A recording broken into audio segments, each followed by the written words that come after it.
أعوذ بالله من الشيطان الرجيم بسم الله الرحمن الرحيم। कल हमने आपको सबक पढ़ाया था पारा नंबर 10 सूरत तौबा आयत नंबर 85 तक। आज हम उससे आगे आपको पढ़ना सिखाएंगे। बिस्मिल्लाहिर्रहमानिर्रहीम।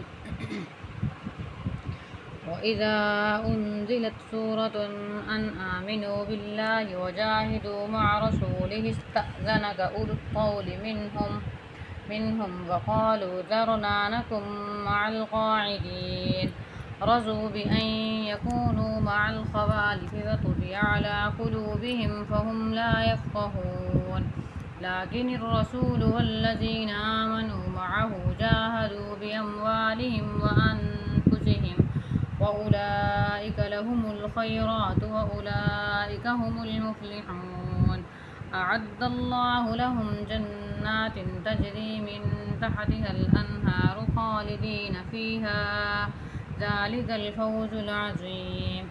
وجاء المعذرون من الأعراب ليؤذن لهم وقعد الذين كذبوا الله ورسوله سيصيب الذين كفروا منهم عذاب أليم.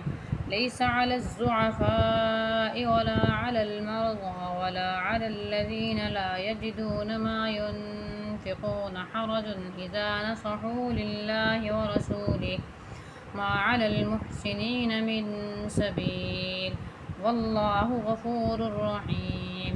ولا على الذين إذا ما أتوك لتحملهم قلت لا أجد ما أحملكم عليه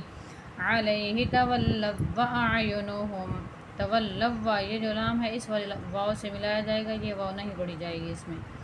तवल्लव अयुनुहुम तफीज़ु मिनद्दम'i हज़नन अल्ला यजिदू मा युनफ़िक़ून इन्नमस्सबीलु अलल्लज़ीना यस्तअज़िनूनक वहुम अग़निया रज़ू बिअन यकूनू मअल ख़वालिफ़ वतबअ अल्लाहु अला क़ुलूबिहिम फ़हुम ला यअलमून يعتذرون إليكم إذا رجعتم إليهم قل لا تعتذروا لن نؤمن لكم قد نبأنا الله من أخباركم وسيرى الله عملكم ورسوله ثم تردون إلى عالم الغيب والشهادة فينبئكم بما كنتم تعملون سيحلفون بالله لكم إذا انقلبتم إليهم لتعرضوا عنهم فأعرضوا عنهم إنهم رجس ومأواهم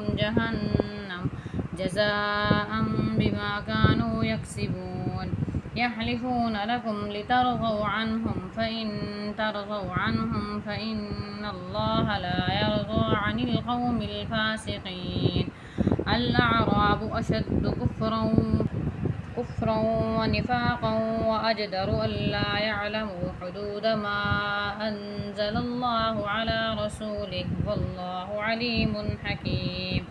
ومن الأعراب من يتخذ ما ينفق مغرما ويتربص بكم الدوائر عليهم دائرة السوء والله سميع عليم.